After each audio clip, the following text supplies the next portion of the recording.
इतने पढ़े लिखे हैं कि वह घोटाला करते हैं और बड़े दिमाग लगाकर घोटाला करते हैं। शराब घोटाला करते हैं और उस घोटाले के पैसे से चुनाव लड़ते हैं। गोवा और गुजरात और पंजाब में जाकर उसी घोटाले के पैसे से, शराब घोटाले के पैसे चुनाव लड़ते हैं। इतने पढ़े लिखे हैं, इतने पढ़े लिखे हैं कि जेल से छूटने के नए नए तरीके, नए नए बहाने ढूंढते हैं। वो एक क्रिमिनल माइंडसेट के व्यक्ति हैं, इसलिए वो जेल में है। और जो ये कह रही हैं कि वो जेल में है और किसी ने उनको जबरदस्ती जेल में डाला, कि जबरदस्ती नहीं डाला है जेल में। वह court, high court, supreme court, Rouse Avenue court, सब कोर्ट में जा चुके, गुहार लगा चुके, और कोई भी कोर्ट उनको राहत नहीं दे रहा।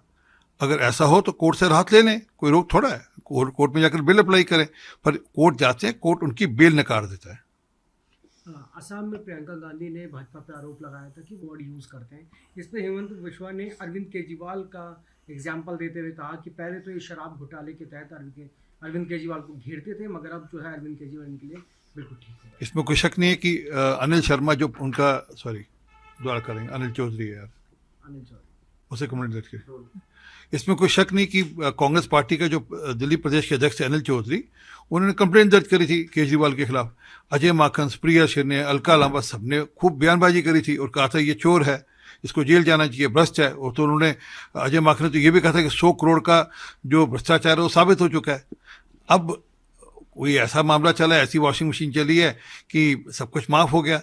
आज वो वही आम आदमी पार्टी के जो लीडर हैं पंजाब में कहते हैं कि एक थी कांग्रेस, तो इनको तब भी वह वारा खाता है। असल में क्या है कि ये सबके सब भ्रष्टाचार इकट्ठे हो गए हैं और भ्रष्टाचार को बचाने के लिए ये एक दूसरे का साथ दे रहे हैं। सर, बंगाल में तृणमूल कांग्रेस में मनमुटाव तो चल ही रहा है, इंडिया गठबंधन के साथी भी इस पर अधीर रंजन चौधरी कहते हैं कि ब्रह्मपुर में तृणमूल प्रचार कर रही है और कह रही है कि अब तक आपने दादा अधीर रंजन चौधरी को वोट दिया है, अब भाई तृणमूल कांग्रेस के जो कैंडिडेट है उनको वोट दें। ये कोशिश कर रहे हैं कि तृणमूल कांग्रेस का एक ही लक्ष्य है, ब्रह्मपुर से अधीर रंजन चौधरी का नाम है। देखिए, अब पता नहीं कौन किसको किसका समर्थन कैसे कर रहा है, ये कैसा आपस में इनका तालमेल और कैसा गठबंधन है। अधीर रंजन चौधरी कहते हैं कि टीएमसी को वोट देने की जगह भाजपा को वोट दे दो, वो ऐसा बयान भी देते हैं। और कांग्रेस वाले कहते हैं कि टीएमसी बीजेपी की बी टीम है, और कांग्रेस वाले अन्यथा कुछ बात करते हैं। असल में क्या है कि सब घालमेल है और समझौता सिर्फ नाम का है, जमीन पर तो आपस में सिर्फ उठाल है। गुजरात में प्रधानमंत्री ने कांग्रेस को घेरते कि वे अनुच्छेद 370 को फिर से लागू करेंगे, जिसे मैंने जम्मू कश्मीर में खत्म कर दिया था। जो लोग आज संविधान को सर पर रखकर नाच रहे हैं, उन्होंने पंचायत से लेकर संसद तक देश पर राज किया। कश्मीर में भी उनकी सरकार थी, लेकिन वे देश के संविधान पर हर जगह लागू नहीं कर पाए। मोदी की सत्ता में आने से पहले देश में 2 संविधान थे, एक से देश चलता था, दूसरे से कश्मीर चलता था। इसमें कोई शक नहीं है कि प्रधानमंत्री मोदी जी ने धारा 370 हटाकर जो कश्मीर का संविधान अलग था, जिसके अंतर्गत कश्मीर चलता था, उसका पूर्णतः विलय भारत के साथ करा दिया। आज वहाँ पर सिर्फ भारत का संविधान चलता है, और उसी संविधान के चलते हुए आज वहाँ पर जो वाल्मीकि समाज है उसको आरक्षण का लाभ मिलता है। उत्तर प्रदेश के बदायूं अखिलेश यादव ने बोला कि 1 लाख किसानों ने आत्महत्या की है।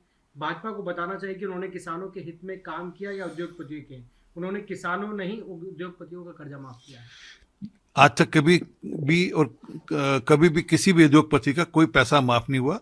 हाँ, किसानों के लिए भारत सरकार ने, मोदी जी ने किसान सम्मान निधि के अंतर्गत हर किसान को हर साल 6,000 रुपये महीना, 6,000 रुपये साल का देना शुरू किया, और 11 करोड़ किसानों तक वह लाभ जाता है। उसके अलावा जो क्रॉप इंश्योरेंस है, या उसके अलावा जो सॉइल टेस्टिंग है, या और अन्य जो लाभ हैं, वह भी किसानों तक मोदी सरकार ने भेजे हैं।